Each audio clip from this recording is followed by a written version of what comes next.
UKలో 1 year masters. No IELTS required up to 5 years visa. High visa success rate. ఇప్పటికీ నాకు అదే అర్థం కాదు సార్. ఇంత జరిగినా కానీ ఆ అతను ఆమెకి ఇల్లు ఎందుకు ఇచ్చినట్లు?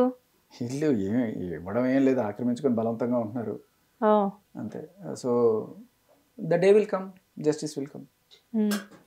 అండ్ అసలు ఇప్పుడు చెప్పండి సార్, అసలు నెక్స్ట్ ఇప్పుడు ప్రీతి గురించి ఆల్రెడీ మీరు ఒక కాజ్ కోసం ఫైట్ చేస్తూ ఉన్నారు. ఇప్పుడు ఓన్లీ మీరు ఇక్కడ ఈ విషయంలో ప్రీతికి ఒక్కళ్ళనైనా, మళ్ళీ రాజ్ తరుణ్ని, ప్రీతిని అందరినీ కలిపి మీరు ఏమన్నా ఒక ఇన్వాల్వ్ చేసి ఏదైనా ఒకటి చేద్దాం అనుకుంటున్నారా? పాయింట్లెస్ అమ్మా. ఇప్పుడు రాజ్ తరుణ్కి చాలా క్లియర్ కట్గా కావాల్సిన ఎవిడెన్స్లు అన్నీ ఉన్నాయి. ఆయన ఈ కేసు నుంచి బయటపడిపోతాడు అనేది దాంట్లో ఎటువంటి డౌట్ లేదు. ఎన్ని రకాలుగా ట్రై చేసినా చాలా క్లియర్ కట్ ఇలా ముందు కనపడుతుంది, ఎవరు కూడా దాన్ని కాదనలేము. కాకపోతే దీంట్లో మన అంటే ఒకటి తగ్గితే ఇంకోటి ఏదో బయటకు వచ్చింది అంటారు చూడండి, ఆ టైప్లో మనకి సడన్గా ఈ ప్రీతి విషయం వచ్చింది. నా టార్గెట్ అసలు ఇటు సైడే కాదు.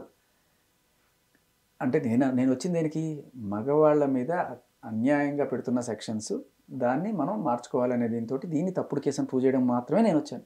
కానీ ఎప్పుడైతే ప్రీతి వచ్చి తన బాధ చెప్పిందో నాకు నిజంగా సర్రమందమ్మ. నేను అనుకుంటుంటాను చాలామంది నేను ఏదో మగపక్షపాతనని, కానీ నాకు యాక్చువల్గా రాజ్ తరుణ్ విషయంలో కూడా ఆవిడ మీద అంత కోపం రావడానికి కారణం ఏంటంటే వాళ్ళ అమ్మని తిట్టింది, వాళ్ళ నాన్నని తిట్టినా అంత అయి ఉన్నాడు. నాకు తెలియకుండానే నాలో అమ్మాయిని తిట్టితే నాకు తెలియకుండా నాకు కోపం వచ్చింది. నిజంగా నేను స్త్రీ పక్షపాతం ఏమో అనిపిస్తుంది. ఈ అమ్మాయి వచ్చి అన్నయ్య నా ఇంత దారుణం చేసిందని కానీ నాకు ఇదైపోయింది, కరిగిపోయింది. నిజంగా అమ్మాయి కోసం నిలబడాలనుకున్నాను, ప్రీతి కోసం. సో నాకు తెలియకుండానే ఇప్పుడు ఈ అమ్మాయికి మాట ఇచ్చాను, ఈ అమ్మాయి కోసం నిలబడాలి. ఇంత జరిగినా కూడా ప్రీతి కోసం ఇవాళ నేను రాకపోతే, మీ మీడియా ముందుకు వచ్చి నేను తనకు ఆ ధైర్యం కల్పించకపోతే ఇలాంటి ప్రీతిలు ఇంకా ఎంతోమంది నిర్భాగ్యులే బలైపోతారు. అందుకోసం నేను ముందుకు వచ్చాను, మాట్లాడుతున్నాను. ప్రీతికి ధైర్యం తెప్పించడం నా బాధ్యత కాదు, మీ బాధ్యత కూడా అమ్మ. మీడియా కూడా దాన్ని ఆవిడ ఇప్పుడో పాత రికార్డులన్నీ పంపించి ఆవిడ చేసిన అలవాట్లు, ఆవిడ నేర్పించిన బూతులు, ఆవిడ వాటితోటి ఈవిడ్ని బదనాం చేద్దాం అనుకుంటే అది మీడియా సహకరిస్తే అట్లాంటి అమ్మాయిలు నోరు నొక్కేయడం అవుతుంది. సో దయచేసి let's not do that. Let's justice for Preethi, ఇది హ్యాష్ ట్యాగ్ అవ్వాలి. ఇది ముందుకెళ్ళాలి. Preethi is the icon. తను ఇవన్నీ కూడా వదిలించుకొని మంచిగా మారి ఇంకా నలుగురు మంచిగా మారడానికి ముందుకు వచ్చిన అమ్మాయిని మనం ఎంకరేజ్ చేయాలి. మహిళా సంఘాలు కావచ్చు, యూట్యూబ్లు కావచ్చు, అన్నీ కూడా ఆవిడని ఎంకరేజ్ చేయండి, సపోర్ట్ చేయండి.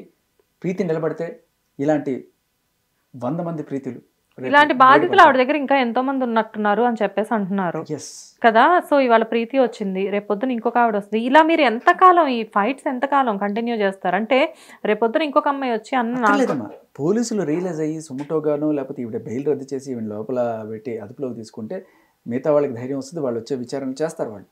సో ఒకసారి అది అయిపోతే నా కాజ్ ఇది కాదు. Just once justice is done for Preethi, నా కాజ్ ఇదే.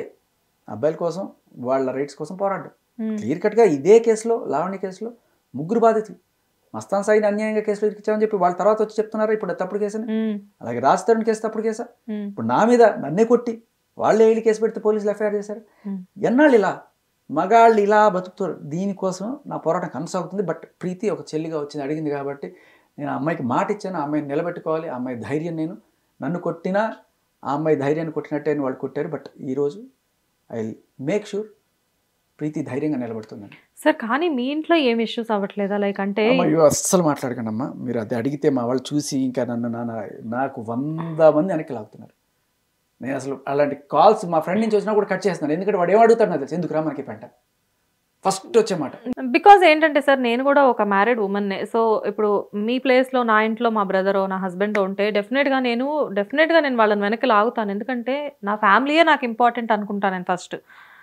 అసలు మిమ్మల్ని చూసి, నాకు టీవీలో మిమ్మల్ని చూసి నేను కాదు, ఇప్పుడు మా పక్కింటి మా నైబరే ఉంది. నేను మొన్న మీ టీవీలో ఏదో చూస్తుంటే ఆవిడ వచ్చి ఇతనికి ఫ్యామిలీ లేదా, పెళ్ళి అవ్వలేదా అని అడిగింది ఆవిడ. అంటే నేను లేదు, ఫ్యామిలీ ఉంది, వాళ్ళ పాప ఉంది, వాళ్ళ వైఫ్ ప్రెజెంట్ స్టిల్ క్యారింగ్. అంటే మరి ఎందుకు ఈ అబ్బాయికి, అసలు చిన్నపిల్లోడే కదా, ఈ అబ్బాయి మాత్రం ఎందుకు ఇంత ఫైట్ చేయడం అని చెప్పేసి అంటే నాకు అదే అర్థం కాలేదు. అంటే ప్రతి ఒక్కళ్ళకి ఇప్పుడు ప్రెజెంట్ రేజ్ అవుతున్న మాట మాత్రం చెప్తానమ్మా. నా ధైర్యం మా మిస్సెస్. ఆవిడ కూడా కొంత కన్నీళ్ళు పెట్టుకుంది కొన్ని సందర్భాల్లో. ఇంత జరిగితే ఎవరైనా కన్నీళ్ళు పెట్టుకోకుండా ఉంటారా? ఇదే కాదు, బట్ ఏదైనా ఆ రోజు నేను ఇంటికి వెళ్ళినప్పుడు కూడా అమ్మ దెబ్బలు తీసుకుని నేను ఎంత కవర్ చేసుకున్నాను. ఆవిడకి కనబడకుండానే వెళ్ళి నేను ఇప్పుడే వస్తానని చెప్పి వెళ్ళాను తప్ప ఆవిడకి ఆ రోజు కూడా నేను కనబడిన వాళ్ళ. కానీ ఏదో ఉంది, కానీ షీఈ్ ఏ స్టేబుల్ ఉమెన్. చాలా ధైర్యంగా లైఫ్ లీడ్ చేయగలదు. నేను లేకపోయినా నా పిల్లల్ని చూసుకోగలుగుతున్న ధైర్యం నాకు ఉండడం వల్లే ఆవిడే నా ధైర్యం, అందుకే నేను ఇంత ఇది చేయగలుగుతున్నాను. అండ్ నేను లేకపోయినా అన్న మాటల దాకా ఎందుకులే కానీ లేదు చెప్తున్నా, నాకు ఆ ధైర్యం ఉందమ్మా. షీజ్ అదే అంటున్నారు చాలామంది, ఏదో మగ పక్షపాతి అదే అనుకుంటారు, కానీ నా లైఫ్లో నాకు ఇప్పుడు కూడా మా ఆవిడతో ఇట్లాంటి ప్రాబ్లమ్స్ కానీ ఇట్లా ఏమీ లేవు. I'm happy. బట్ పక్కన వాడి బాధ నేను ఫీల్ అవ్వగలను, దానికోసం నేను